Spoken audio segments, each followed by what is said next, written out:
Hello, everybody, and welcome to the Let's Play Hockey podcast presented by the Let's Play Hockey Expo. I am Tim McNiff. I'm your host, and today we're going to welcome Benilde-St. Margaret's head coach, Ken Pauly.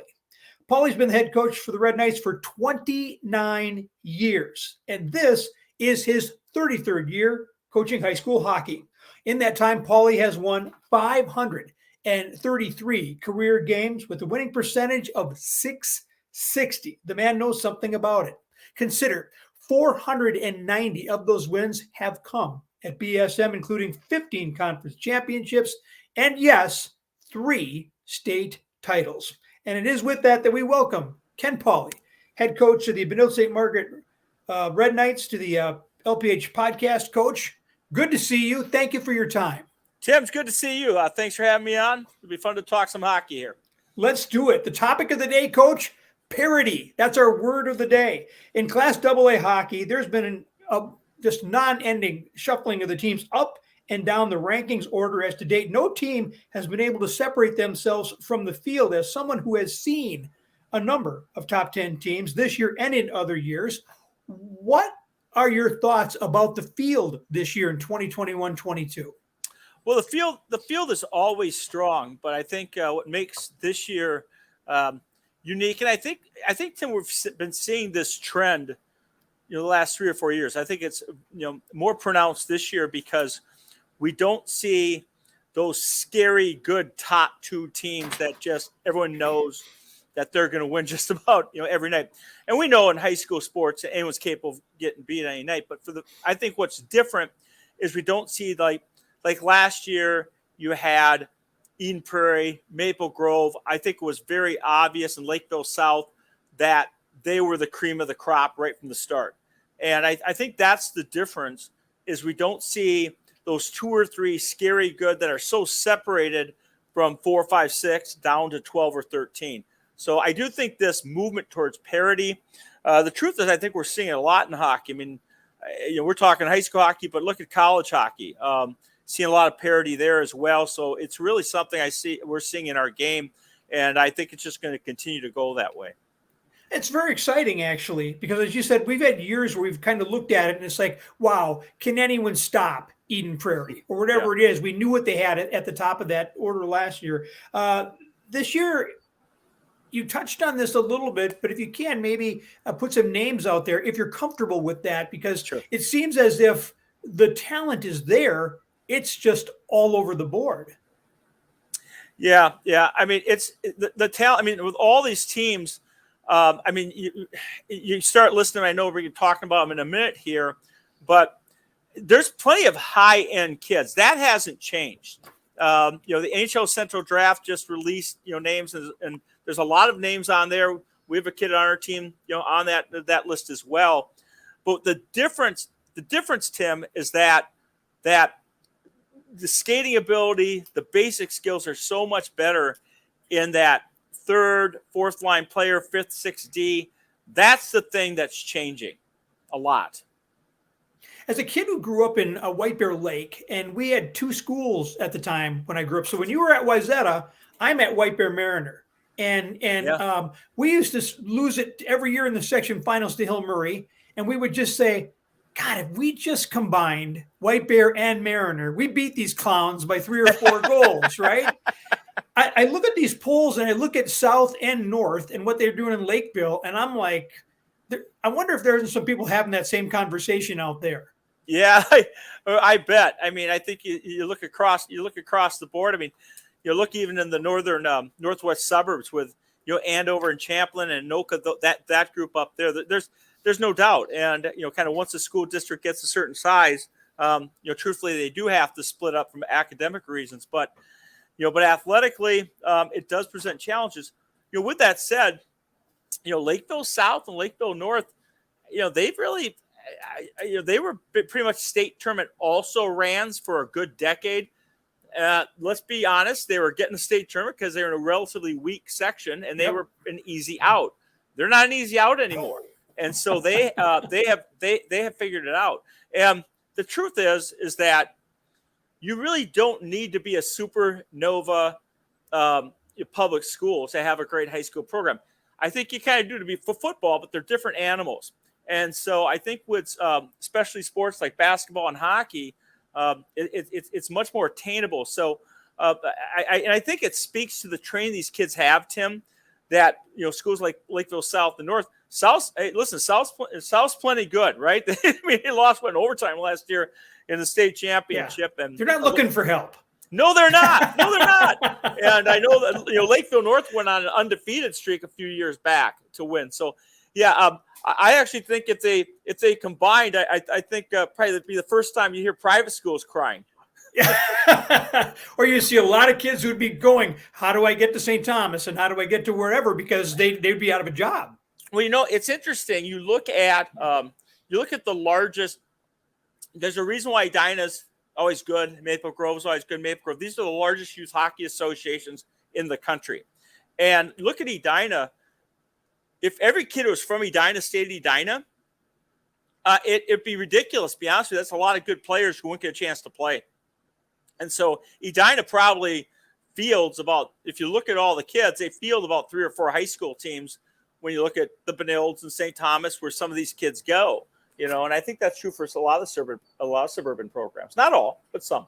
I used to work at a place with a guy whose son went through the whole program there. And I always knew every fall I was going to get called up to his office just so he could vent about the process of what team his kid did or did not make, in Edina. And I'm like, man, what do you want me to say?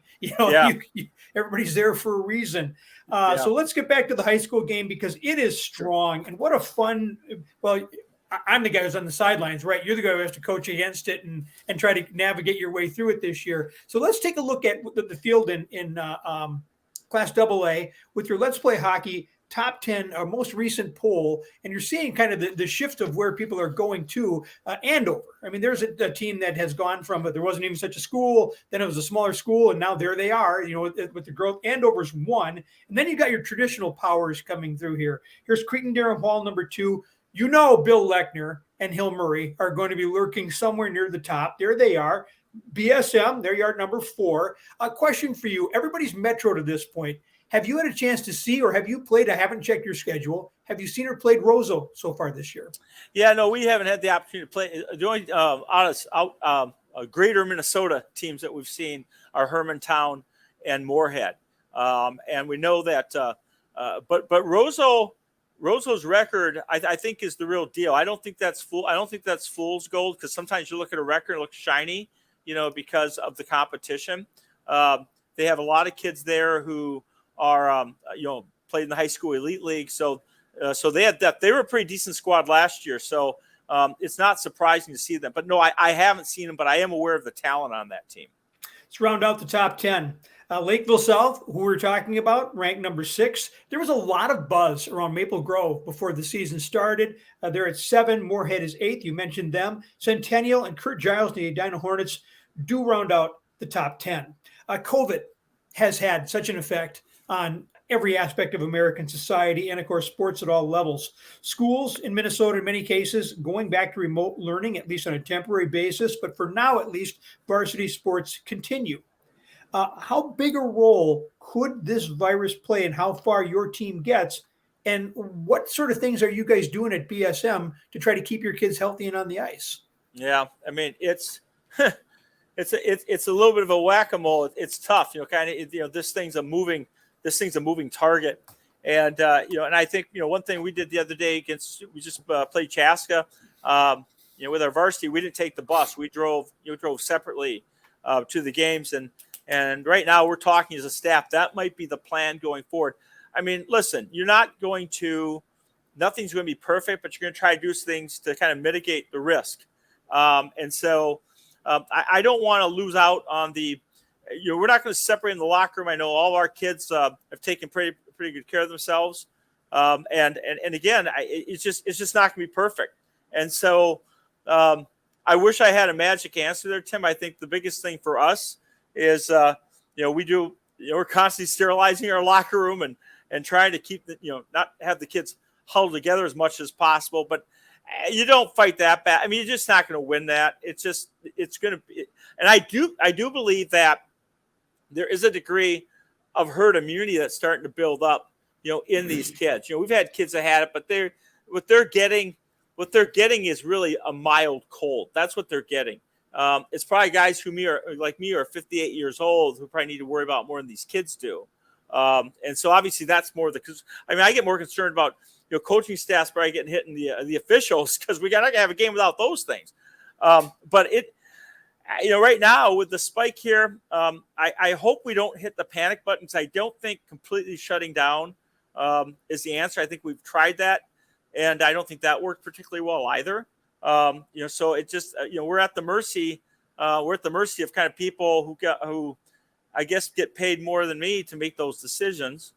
But again, I'm not giving you the short answer. I apologize for that. No, because I don't know the answer. Yeah, no, it's just that's what I wonder, is kind of a snapshot into kind of what you guys are doing at BSM. Yeah, and there's no magic bullet, is there? There isn't. And I think the school's doing the best they can with with masks and trying not to have kids gathered as much as possible. But give me a break. I mean, I could sit there and have them separated in my classroom, but then they eat lunch together, right? I mean, come on. You're going to hang out. You don't have your mask 2 feet, but now if we're eating, we can have our masks off. That doesn't quite make sense. No. But at the same time, when kids are sick, they're staying home. I've got more kids. I teach at the school in the social studies department, and I've got more kids on, a handful of kids in Zoom classrooms. So you separate people and try to lessen the opportunity for this thing to have an impact on a large scale. But, it's a big X factor, because you could be rocking and rolling, from coaching, it takes a blown knee or blown shoulder that can destroy your season. And here it could be an outbreak that destroys your season. Yeah, of all the things you've seen in all the years that you've been doing this, it always keeps evolving, doesn't it? Oh, yeah. Who'd have guessed this, right? I mean, we've always been concerned about flu and cold. My very first year coaching varsity, and I always had wondered why our team had underperformed. And in the first game, we lost, and it's like every kid was sick.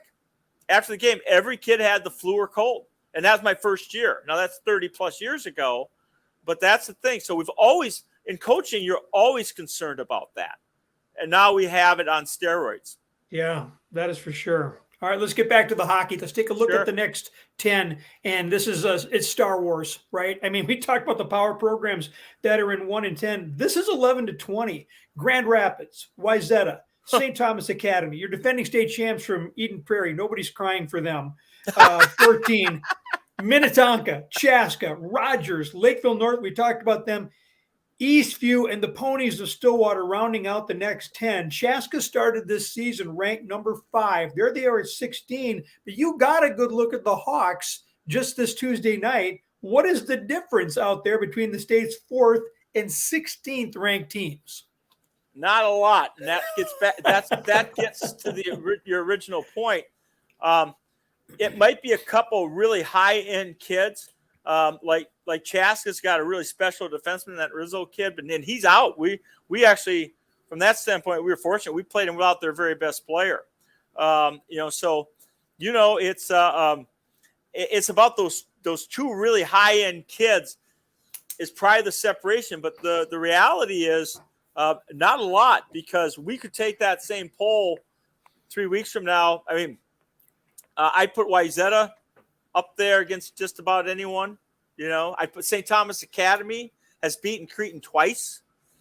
So, this is, coach speak is everyone wants to say, hey, the polls don't mean anything. Well, they really kind of don't. It really doesn't this year. No, it don't. No. But we live on it here at Let's Play Hockey. Well, it's fun, right? It's fodder. It's fun. It's fodder. It is. And, and I'll tell you, we can say they're irrelevant all we want, but the truth is when you get in the section seating meetings, and people are real concerned about 1, 2, and 3, and 4. Trust me, guys look at the polls, and Let's Play Hockey is the official AP poll. That's the official one. There's some other ones that are pretty decent, but this is the official poll and always has been. And so that if you're sitting there trying to look for something that is the deciding factor, it may come into play. Boy, and it's no joke when it comes down to your section. Because, I mean, that seating is everything, isn't it? Every section is tough. This is Minnesota. Yeah. Your section 6 is no joke. That's right. I mean, you could get back. I was just talking to a reporter the other day about this. Like, well, if every coach is going to say the same thing. Every team in our section is tough, but they fight like hell for that number 1 seed, don't they? Because you want the easiest path possible. It's not a given. In our section, traditionally, we could have anywhere between 3 and 4 or 5 teams in the top 15. If you're in the top 15, that's not an easy out, and there's no easy out. And the truth is, in Section 6AA, and there's maybe a few other sections the same way, you have to win 2 section championship games to get to the tourney.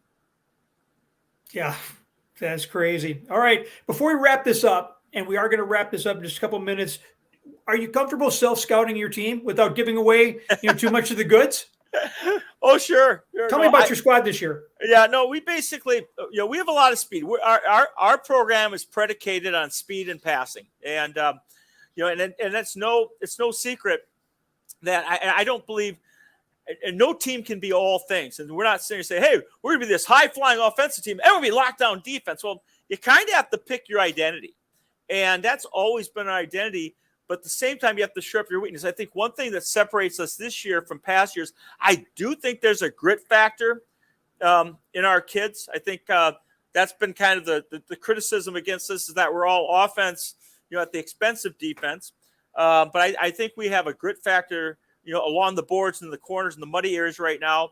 But I also think like our defense is so deep. That's led by Tristan Sarsland, who's going to be a Mr. Hockey candidate and could be a serious, make a serious run to make that. And Tristan Sarsland, Brady Yakish are 2 of the best defensemen I've seen come through here. And then I round that out, with 3 or 4 other dang good ones. And we've Adam Marshall up front. It's a really good scorer. And I just have a really super sophomore class of forward. So we're quick, we're fast, we got good goaltending. So we're very talented. But I think that, the biggest question is whether or not we go, I guess that old phrase, offense comes and goes and defense is always there. And so at the end of the day, when you get in that section tournament, you're not going to beat anyone 5-1, 5-2, 6-1. It's going to be a 4-2 empty net or a 3-2. So you better, do those little things. And right now, that's what we're doing. We're doing the little things right. You got it the other night, that 3-2 win over Chaska that will serve you well down the road. Ken, I could talk hockey with you all day, but you got to get to practice. Yeah, but I think we don't play till Tuesday, so we're going to skate kind of hard. I think the kids would prefer it if I stayed on here.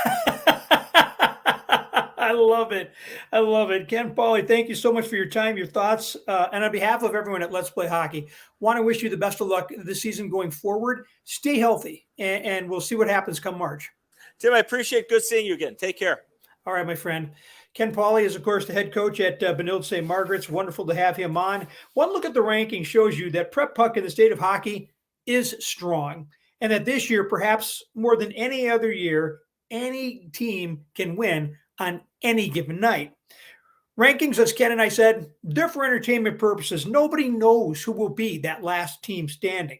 4 schools, 4 teams, 80 players, their coaches. They will end their season with a win. There'll be a consolation champion, a third-place winner, and, of course, the coveted state champion. Both classes, both sexes. There's no telling which team will hoist that trophy. But if there's ever been a year when that coveted state title is completely up for grabs, it is this one. Truly, the fate of any team could come down to the bounce of a puck, hitting a post, a big save, a call. It is literally that close. Any team can win, which means the big winners, you, the Minnesota State High School hockey fan.